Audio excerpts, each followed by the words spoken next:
तो आज जो हमें टॉपिक स्टार्ट करना है बेसिकली वो है वेरी वेरी इम्पोर्टेंट। तो आप हेडिंग डाल लेना भाई, 100% इसका क्वेश्चन एग्ज़ाम में आएगा। तो इस टॉपिक का नाम है पहला एक्सेस डिमांड। Excess demand. तो पहले कुछ छोटी मोटी बातें लिखेंगे हम, उसके बाद सब कुछ समझाएंगे। तो सबसे पहले आप फर्स्ट एरो डाल के लिखना, when AD is greater than AS, when AD is greater than AS at full employment level, then it is a situation,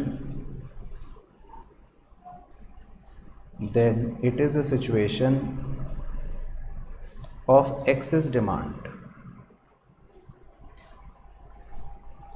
Second point, the amount by which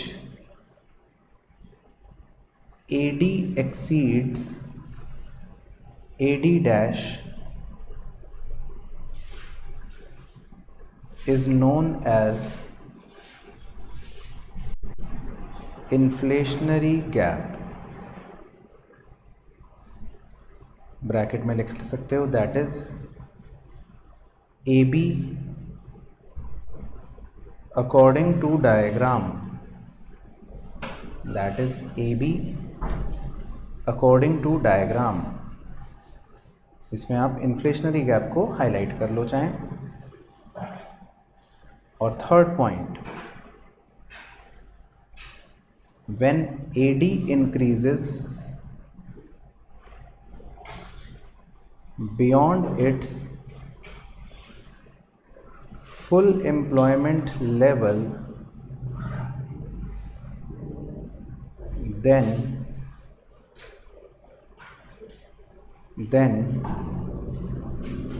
it causes a rise in price and leads to inflationary situation in the economy। इसमें आप rise in price को highlight कर सकते हो। तो तीन बातें जो हैं वो अभी बस लिखनी है बेसिक।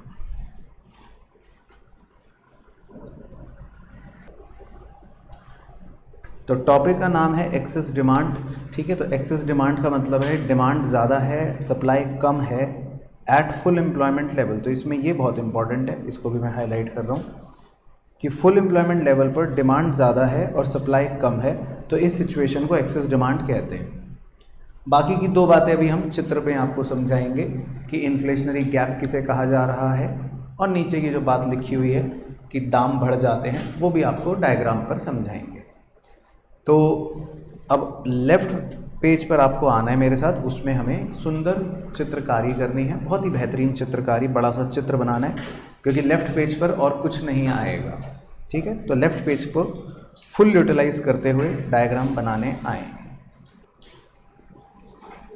चलो, तो एक सुंदर सा डायग्राम बना लो आप, बड़ा सा।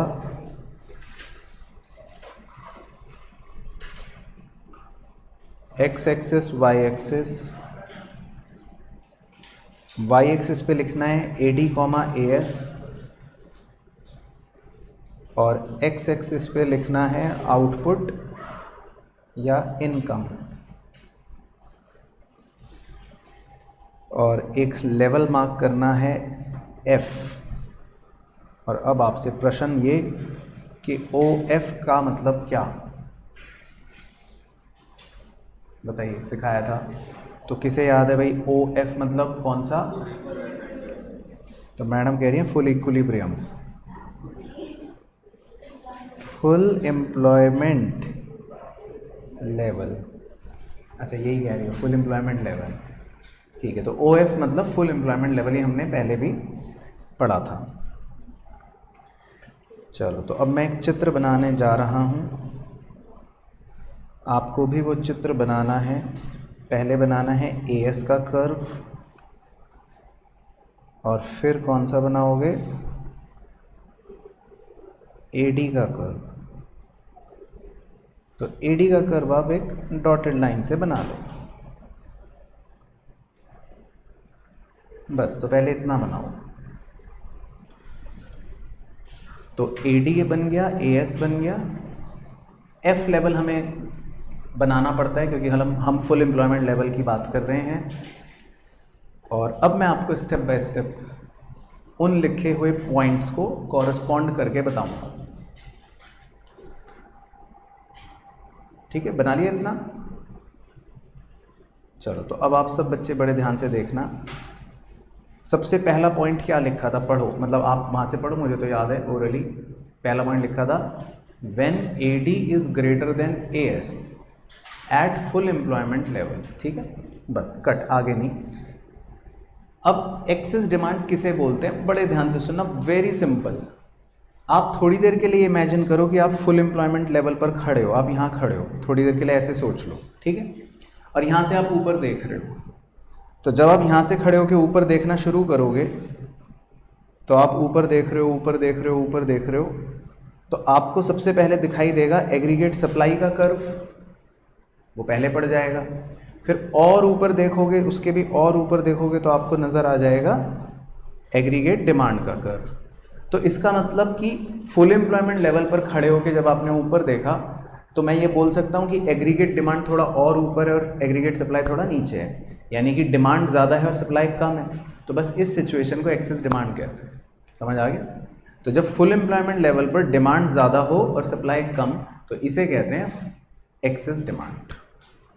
तो आप भी ये एक लाइन लकीर खींच लो, डिमांड पर जहाँ टच कर रहा है उसे चाहे ए नाम दे दो, और सप्लाई पे जहाँ टच कर रहा है उसे आप बी नाम दे दो। तो ये एक नाम पड़ गया, ए उस बिंदी का और बी इस बिंदी का, और मैं हाईलाइट भी कर दूंगा बाद में।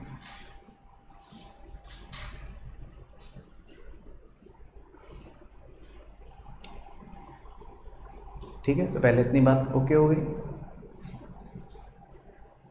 तो सबको एक्सेस डिमांड पहले नज़र आ गया। एक्सेस डिमांड, तो फुल एम्प्लॉयमेंट लेवल पर डिमांड ज़्यादा है और सप्लाई कम है। अब अगर मैं ये सोचूं कि काश मेरा एग्रीगेट डिमांड कर्व जो अभी लाल रंग का है, ये होने की बजाय एक दूसरे रंग का होता, मान लो पर्पल रंग का बना रहा हूँ, आप वो ध्यान से देखना। अगर थोड़ी देर के लिए इमेजिन करो कि मेरा एग्रीगेट डिमांड कर्व रेड वाला होने की बजाय ये पर्पल वाला होता, मान लो इसको मैं नाम दे रहा हूँ एडी डैश, और फिर आप दोबारा से अगर फुल एम्प्लॉयमेंट लेवल पर खड़े होकर देखते, तो आपको नज़र आता कि डिमांड और सप्लाई जो है वो दोनों बिल्कुल बराबर हैं, कोई गैप नहीं होता फिर, या मतलब कोई एक्सेस डिमांड नहीं होता। क्या आप मेरी बात से एग्री कर रहे हैं कि अगर एडी का कर्व लाल वाला होने की बजाय पर्पल वाला होता और आप फिर से फुल एम्प्लॉयमेंट लेवल पर खड़े होकर देखते, तो फिर इस बार एक्सेस डिमांड ना होती, इस बार तो दोनों सेम बिंदी पर बराबर हो रहे होते। समझ आया आपको पॉइंट? बोलो ना हाँ या ना। क्लियर हो गया? तो अब आप भी एक और एडी ऐसा बनाइए और उसको नाम देना है एडी डैश। ये वाला डॉटेड मत बनाना, ये पूरा स्ट्रेट लाइन बना लेना, इसका नाम है एडी डैश।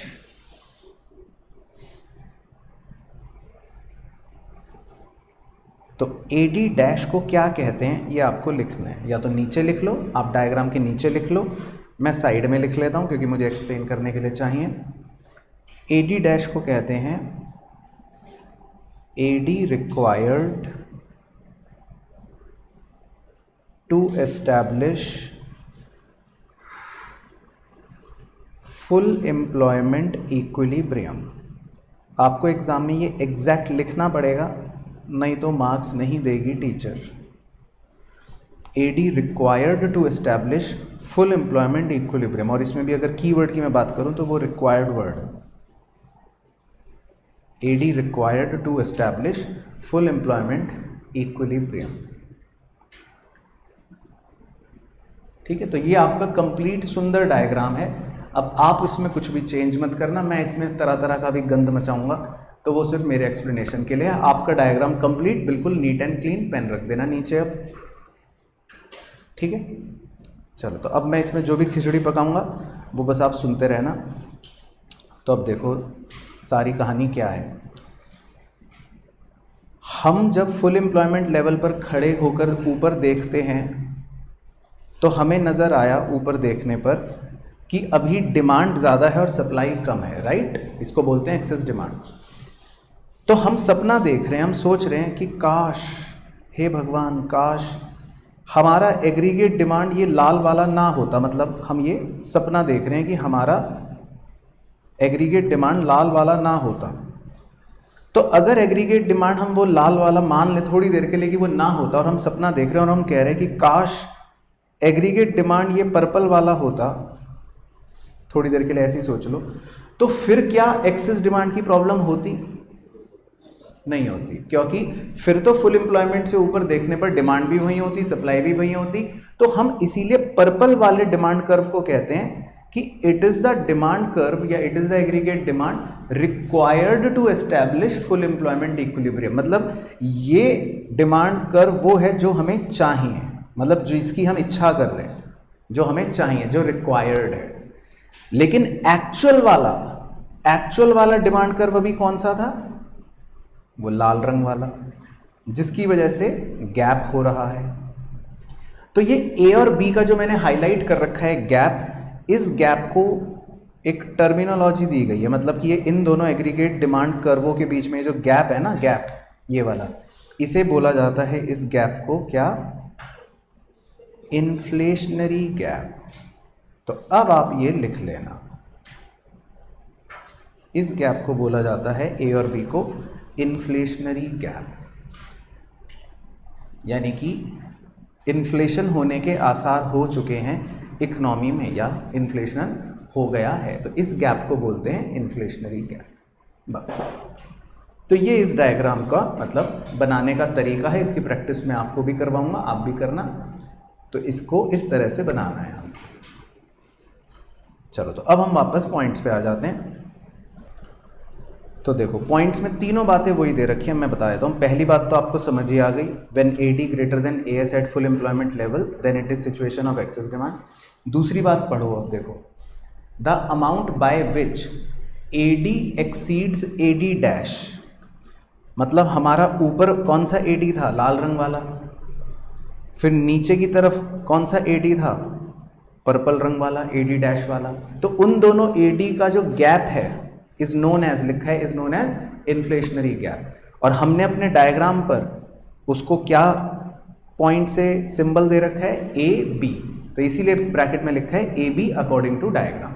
तो जो हमारे डायग्राम पे वो AB गैप नजर आ रहा है, मतलब एक बार दोबारा देख लो, ये रहा हाईलाइटेड वाला AB गैप। तो ये AB गैप क्या है? इन्फ्लेशनरी गैप है, इसको बोलते हैं इन्फ्लेशनरी गैप।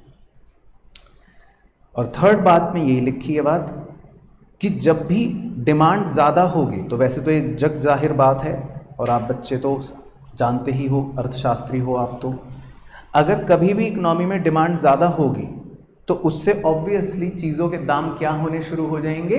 बढ़ने शुरू हो जाएंगे। इसीलिए इस कॉन्सेप्ट को भी हम इन्फ्लेशनरी गैप कहते हैं, क्योंकि इससे हमारी इकोनॉमी में जो है क्या होना शुरू हो जाता है? Inflation, rise in prices. तो पहले समझ आ गए तीनों पॉइंट्स। चलो, तो ये तो यहाँ तक तो क्वेश्चन मान लो आपसे 1 नंबर का ही पूछता है, या ज़्यादा से ज़्यादा डेफिनेशन पूछ लेता है। फिर बड़े क्वेश्चन में वो आगे ये भी पूछ लेता है उसी में ऐड करके कि बताओ क्या कारण है, और या फिर ये अलग से 3 नंबर में भी पूछ लेता है। सीधा यही क्वेश्चन आ जाएगा, what are the reasons for excess demand, कि एक्सेस डिमांड क्यों है। तो अब देखो, पहले मैं समझा देता हूँ, फिर आपको रटवा दूंगा। भाई हम कह रहे हैं, हमारा क्वेश्चन ये है कि डिमांड ज़्यादा क्यों है, डिमांड ज़्यादा क्यों है, ये इसके रीज़न जानना चाह रहे हैं कि वाई। तो अब आपको इसके लिए पहला लेक्चर याद होना चाहिए बस। डिमांड के कंपोनेंट याद हैं किसी को? क्या थे? AD के कंपोनेंट C + I जी और नेट एक्सपोर्ट्स, जो बिल्कुल ओरिजिनल डे 1 पर लिखे थे, याद है 4 थे। तो अब देखो कितना ही हम सिंपल तरीका अपनाएंगे इस क्वेश्चन को आंसर करने का। क्वेश्चन पूछ रहे कि ये ज़्यादा क्यों है, तो पता है मैं 4 रीजंस तो क्या लिखवाऊंगा आपको, बड़े सिंपल हो गए आपके लिए याद रखने। पहला रीज़न लिखवाऊंगा, मैं कहूँगा कंजम्पशन ज़्यादा है। मैं दूसरा रीज़न लिखवाऊंगा इन्वेस्टमेंट ज़्यादा है।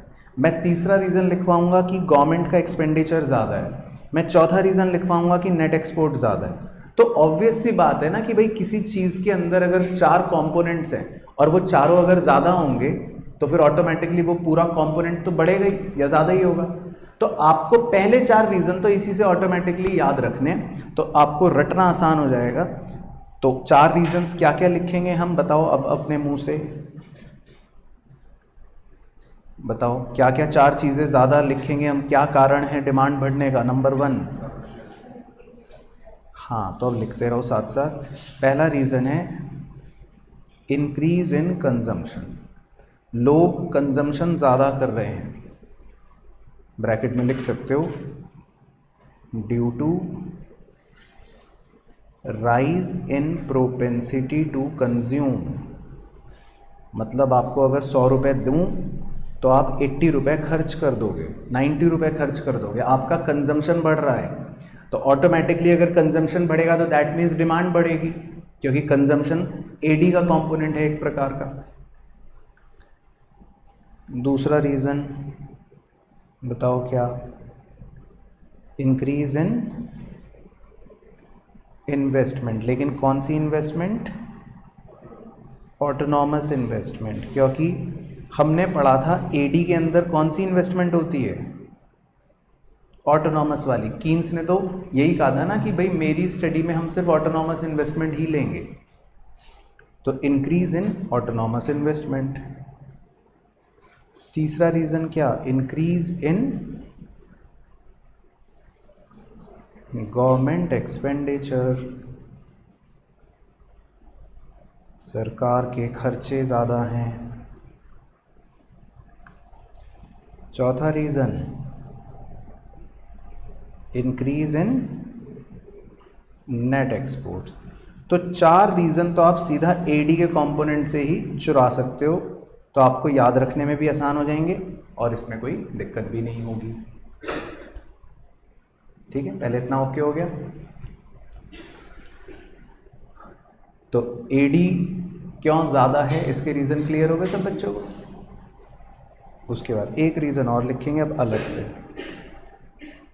नंबर 5, इकोनॉमी में पता है डिमांड ज़्यादा होने का एक कारण और क्या भी होता है, यह आपने बैंकिंग चैप्टर, मनी चैप्टर में पढ़ा सुना है, मनी सप्लाई। अगर अभी मैं आप सब बच्चों को 10-10 लाख रुपए दे दूं तो आप कहाँ जाओगे, बैंक जाओगे, खर्चा करने जाओगे ना। तो आपको जैसे ही पैसे मिलेंगे तो आप डिमांड करोगे किसी ना किसी चीज़ की, कोई शॉपिंग करने जाएगा, कोई कुछ खरीदने जाएगा।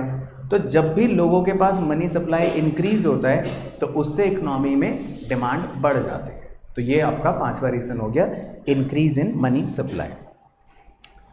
और एक रीज़न और लिख लेते हैं तो 6 रीज़न हो जाएंगे। छठा है डिक्रीज इन टैक्सेस। टैक्सेस मतलब जो सरकार आपसे टैक्स लेती है। तो बताओ अगर सरकार आपसे कम टैक्स लेगी तो इसका मतलब क्या,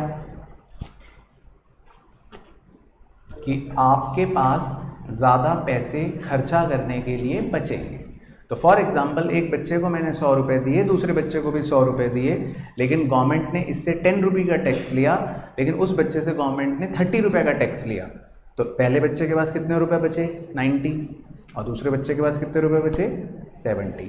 तो जिस बच्चे पर टैक्स कम है वो इसका मतलब ज़्यादा डिमांड कर सकता है, और जिस बच्चे पर ज़्यादा टैक्स लगाएगी सरकार वो कम डिमांड कर पाएगा। तो टैक्स कम होने की वजह से भी डिमांड बढ़ जाती है। चलो तो आपको रिपीट करना है मेरे पीछे। तो क्वेश्चन तो आपसे पूछेगा कि बताओ एक्सेस डिमांड के कारण क्या हैं। तो पहले 4 आप कैसे बता सकते हो। नंबर 1 कंजम्पशन ज़्यादा है, सी। नंबर 2 इन्वेस्टमेंट ज़्यादा है, आई। नंबर 3 गवर्नमेंट एक्सपेंडिचर ज़्यादा है, जी। और नंबर 4 नेट एक्सपोर्ट ज़्यादा है, 4। तो 4 तो ये हो गए copy.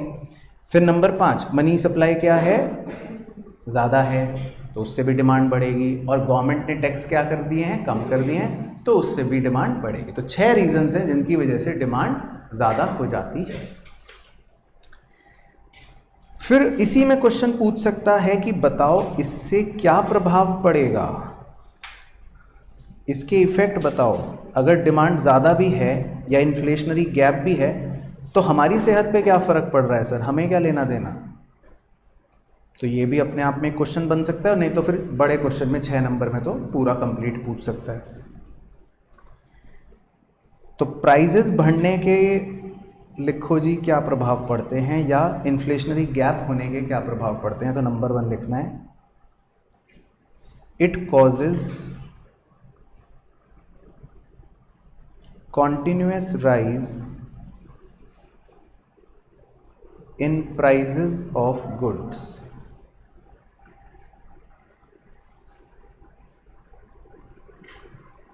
It causes continuous rise in prices of goods. तो ये हमने ऊपर भी पढ़ा था और वही सेम है कि डिमांड बढ़ने की वजह से चीज़ों के दाम क्या हो जाएंगे, बढ़ने शुरू हो जाएंगे, यानी कि राइज इन प्राइसेस।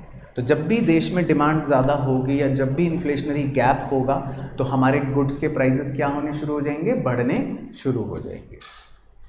अब जब भी चीज़ों के दाम बढ़ते हैं तो एक आदमी तो बड़ा खुश होता है, कहता है आहा और बढ़े, और एक आदमी दुखी होता है, कहता है क्या हो गया, उसके हाथ नीचे। तो बताओ कौन खुश होगा, सेलर, और कौन दुखी होगा, कंज्यूमर। तो 2 पॉइंट वहाँ से चुरा लेते हैं हम। तो नंबर 2 में लिखना है आपको, तो जो खुश है उन्हें बोलते हैं प्रोड्यूसर्स। तो प्रोड्यूसर्स गेट एबनॉर्मल प्रॉफिट्स। तो प्रोड्यूसर्स के तो मज़े आ गए, कह रहे और महंगा हो जाए, और महंगा हो जाए। प्रोड्यूसर कह रहा है और दाम बढ़े, क्योंकि उन्हें तो उतने ज़्यादा प्रॉफिट्स होंगे फिर। तो समझ आ गया पॉइंट।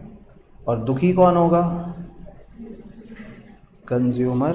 तो उसमें लिखना है consumers purchasing power goes down. ये बेचारा दुखी है, कह रहा अब मैं कम खरीद पाऊंगा, बहुत महंगा हो गया।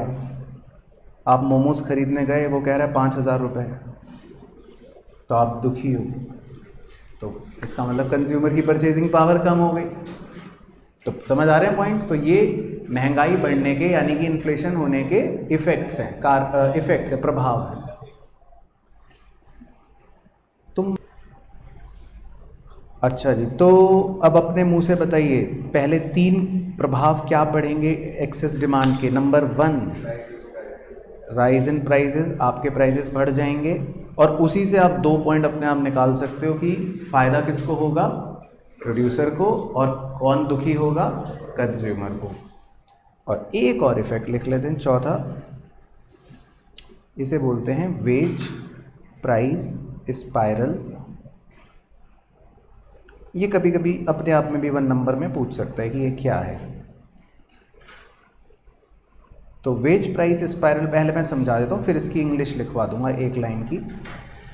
वेज प्राइस स्पाइरल का मतलब ये होता है कि मान लेते हैं एक कंपनी है आपकी, एक फैक्ट्री है आपकी, और इस फैक्ट्री के अंदर एक मज़दूर काम करता है। तो ऑब्वियसली आप मज़दूर को कहते हो भाई तुम्हें दिहाड़ी मिलेगी, मतलब वेज मिलेगा 100 रुपये। फिर वो मज़दूर एक डब्बा बनाता है, अब वो डब्बा आप बाज़ार में बेचते हो, मान लेते हैं 150 का। अब देखो क्या हो रहा है, मज़दूर हमारे पास आया, मज़दूर कह रहा है साहब बाज़ार में महंगाई बढ़ रही है बहुत, क्योंकि आजकल इन्फ्लेशनरी गैप चल रहा है, क्योंकि वो मज़दूर भी क्लास 12 पास है तो उसे पता है कि भाई इन्फ्लेशनरी गैप क्या होता है। तो कह रहा है साहब इन्फ्लेशनरी गैप चल रहा है, इकनॉमी में एक्सेस डिमांड चल रही है, तो चीज़ें महंगी हो रही हैं, राइज इन प्राइसेस हो रहे हैं, तो प्लीज़ मेरी वेजेस बढ़ा दो। तो अब देखो हम ज़्यादा दिन तक टाल नहीं सकते, हमें मजबूरन अब अपने मजदूर की वेजेस को बढ़ाना पड़ता है। तो हम मजदूर की 100 रुपये से तनख्वाह बढ़ाकर 120 कर देते हैं। अब हमें लगा कि यार अगर मजदूर 120 रुपये वेजेस लेगा तो मेरा तो प्रॉफिट कम हो गया ऐसे। अब मैं डब्बा तो अगर 150 का ही बेचूंगा तो मेरा तो प्रॉफिट पर सीधा सीधा ये इफेक्ट पड़ गया, कम हो गया। तो मैं अपने डब्बे को भी महंगा कर देता हूँ। मैं कहता हूँ चलो भाई अब डब्बा भी हम ज़्यादा का बेचेंगे।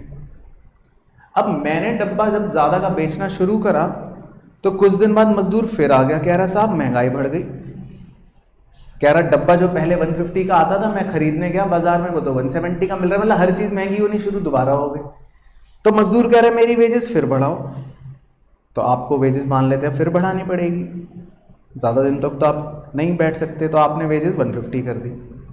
अब आपने जैसी वेजेस बढ़ाई तो आपको प्रोडक्ट पर फिर से प्रॉफिट कम होना शुरू हुआ, तो आपको लगेगा कि अब मैं ज़्यादा का बेचूंगा, तो आपने भी 200 का बेचना शुरू कर दिया। तो जब आपने 200 का बेचना शुरू करा तो भाई सारे लोग 200 का ही बेच रहे हैं बाजार में, तो मजदूर फिर आ गया आपके पास, कह रहा है साहब महंगाई बढ़ गई तो मेरी दिहाड़ी बढ़ाओ। तो अब आप समझ पा रहे हो बेसिकली वेज का और प्राइस का मतलब एक ये ना रुकने वाला रिश्ता बन गया, स्पाइरल बन गया। तो इसीलिए इसको नाम देते हैं वेज प्राइस स्पाइरल। तो मतलब ये एक ऐसा विशियस सर्कल है, एक ऐसा जंजाल है जो बार बार घूमता रहेगा। तो वेजेस जो है वो प्राइस को बढ़ाएंगे और प्राइस के बढ़ने से मजदूर फिर कहेगा वेजेस बढ़ाओ, और वेजेस बढ़ने से फिर प्राइस बढ़ेंगे और मजदूर फिर कहेगा वेजेस बढ़ाओ। तो ये चलता रहेगा, ठीक है। तो ये अंग्रेजी में लिखते हैं, आ जाओ। Due to rise in prices comma labour will demand higher wages and higher wages will increase the cost of production and it will again lead to rise in prices and it will again lead to rise in prices। तो मतलब वही बात समझाने की कोशिश की गई है कि प्राइसेस बढ़ने की वजह से लेबर ज़्यादा वेजेस मांगेगा, लेबर की वेजेस बढ़ाने से हमारी कॉस्ट ऑफ प्रोडक्शन बढ़ जाएगी और कॉस्ट ऑफ प्रोडक्शन बढ़ जाएगी तो दोबारा से फिर प्राइसेस बढ़ जाएंगे। तो ये मतलब एक विशियस सर्कल बन जाएगा, ठीक है। तो समझ आया? तो अब ध्यान से सुनना, जो इम्पोर्टेंट बात बताऊंगा।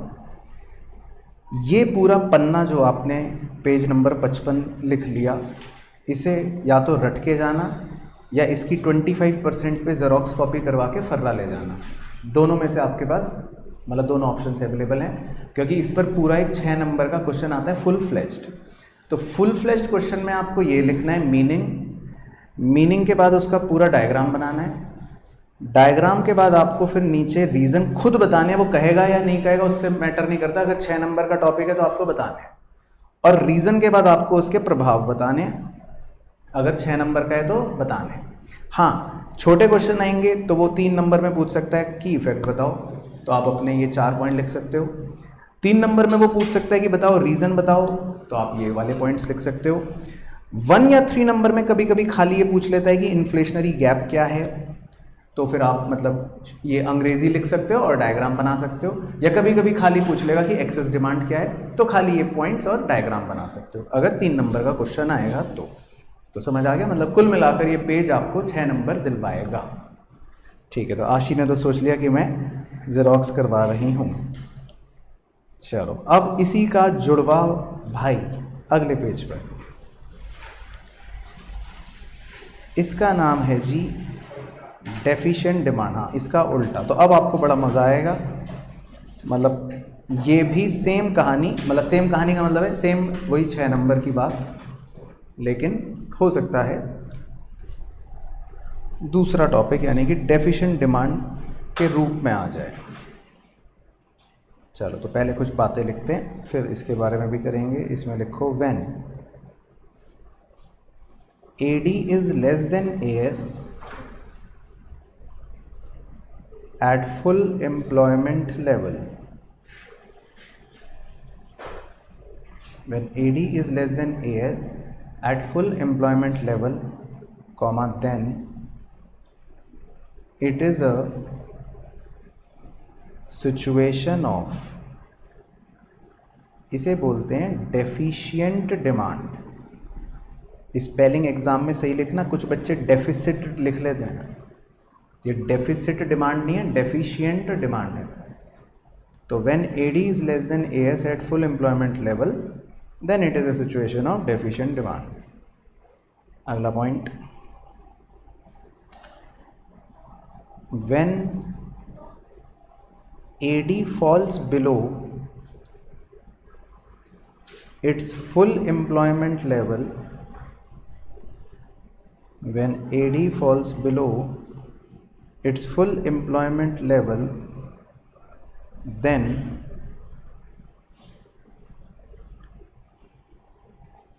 it will lead to reduction in production, bracket में लिख सकते हो output, and deflation in the economy, and deflation in the economy. इसमें आप रिडक्शन इन प्रोडक्शन को भी हाईलाइट कर सकते हो और डिफ्लेशन वर्ड को भी हाईलाइट कर सकते हो। और लास्ट पॉइंट छोटा सा,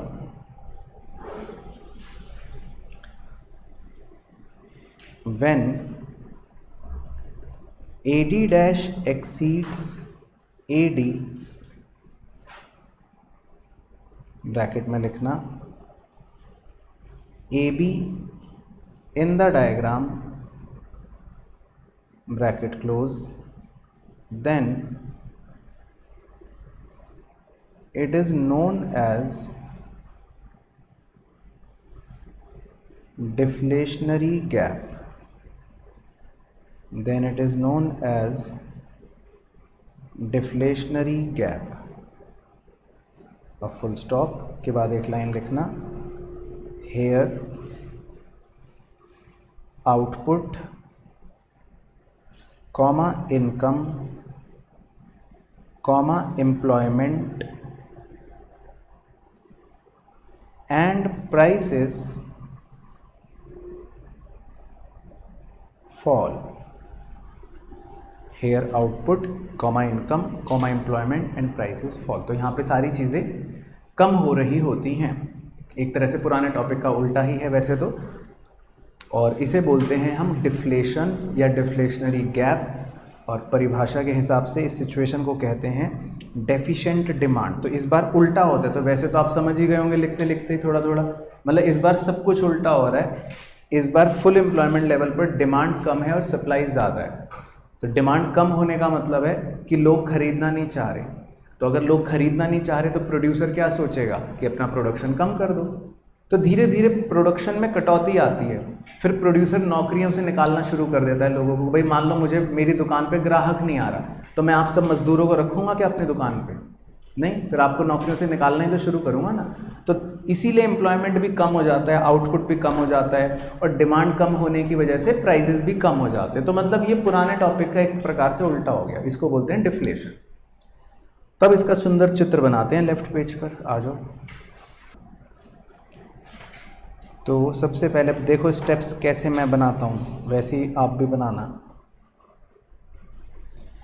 सबसे पहले ओरिजिन मार्क कर लो, एक्स एक्सिस पर लिख लो आउटपुट या ब्रैकेट में इनकम कुछ भी, और वाई एक्सिस पे लिख लो AD comma AS।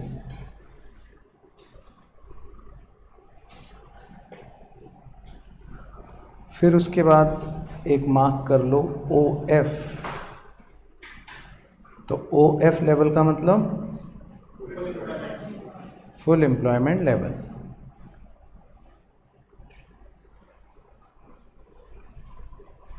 Full employment level. फिर बना लो एक AS। एग्रीगेट सप्लाई, और फिर एक डॉटेड लाइन से लाल रंग का बना लो AD।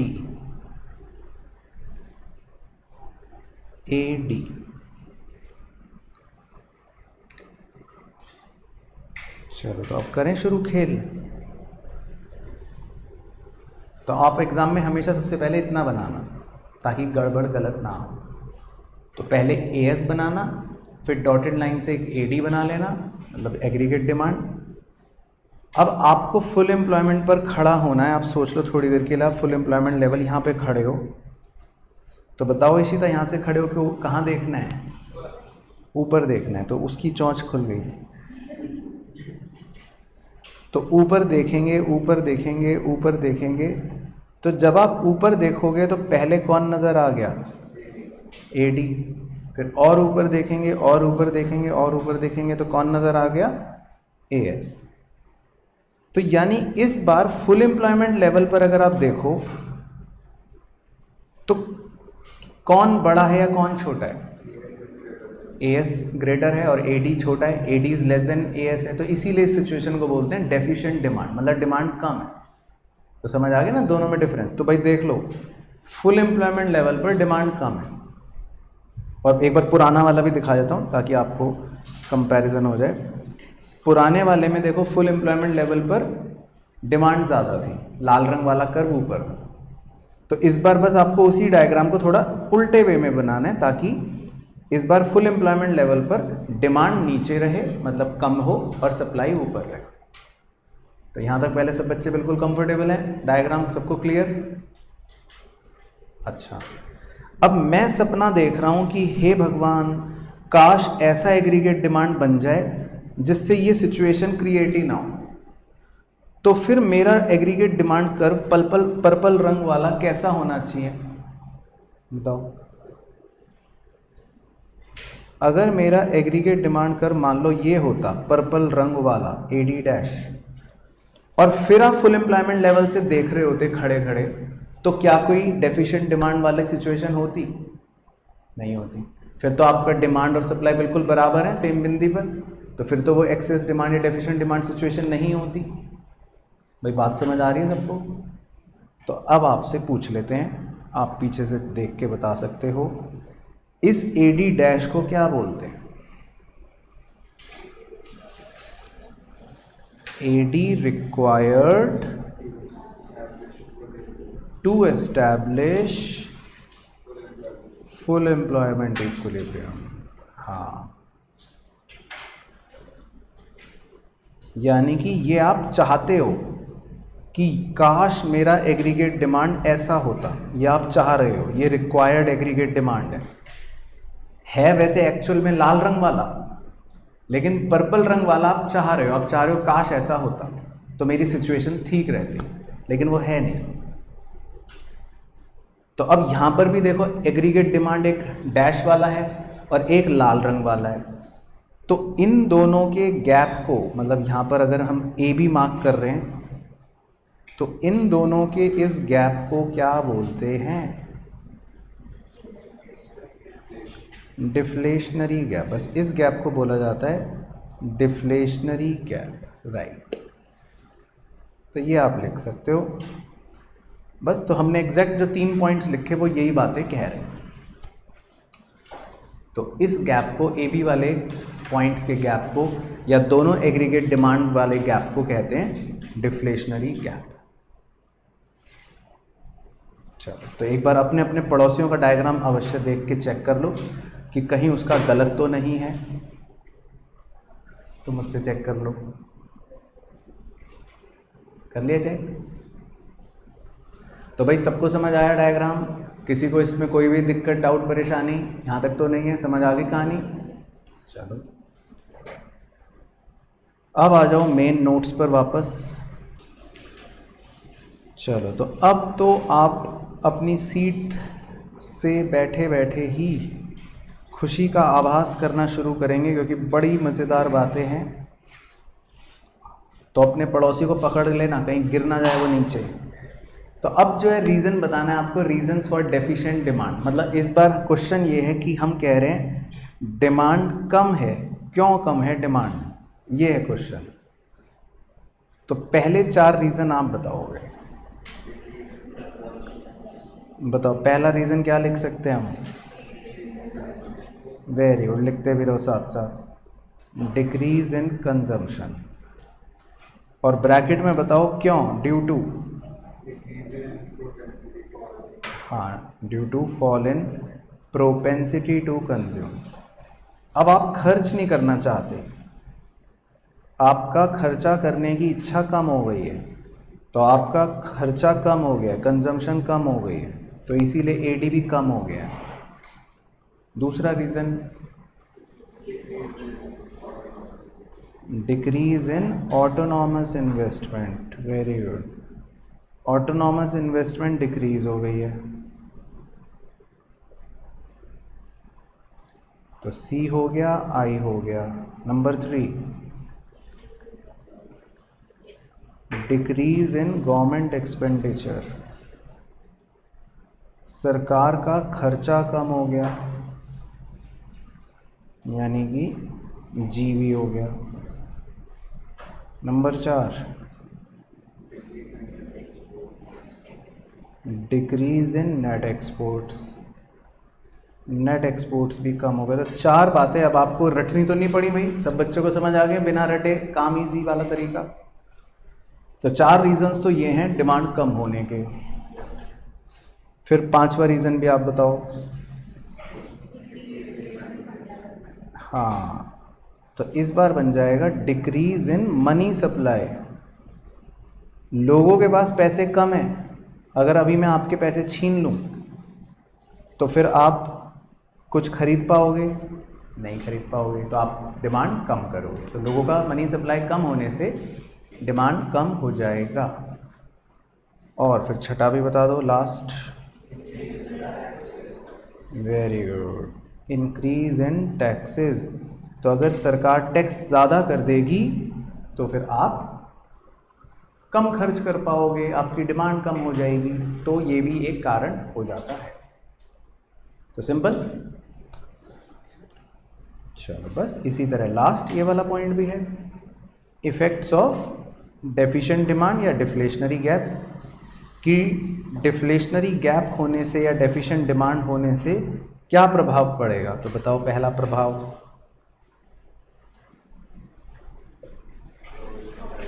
फॉल इन इनकम भी लिख सकते हो, and prices in the economy, दाम कम हो गए, लोगों के इनकम भी कम हो गए और दाम भी कम हो गए, इसीलिए इसको डिफ्लेशन कह रहे हैं। तो अब दाम कम होने से एक आदमी तो बहुत दुखी है और एक आदमी खुशी से नाच रहा है, तो अब कौन दुखी होगा? हाँ, तो सेकंड पॉइंट बन गया आपका, प्रोड्यूसर्स में इनकर लॉसेस। अब प्रोड्यूसरों को हो सकता है नुकसान हो, वो दुखी हैं,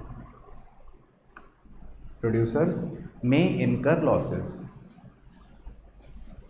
और खुशी से कौन नाच रहा है?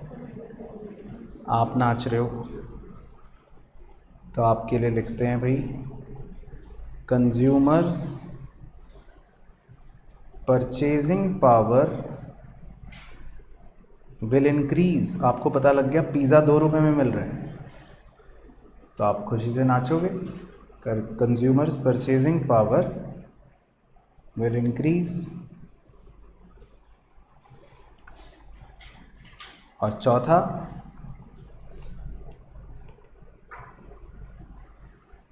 इसमें चौथा कोई नहीं है, तो इसमें बस 3 ही प्रभाव लिखने हैं, क्योंकि वेज प्राइस स्पाइरल का कोई उल्टा नहीं है। ऐसा नहीं है कि अब मजदूर कहेगा मेरी दिहाड़ी कम कर दो तो वैसा कुछ नहीं है, वो सब उसी में था। तो बेसिकली 3 इफेक्ट्स हो सकते हैं डिफ्लेशनरी गैप या डेफिशिएंट डिमांड के।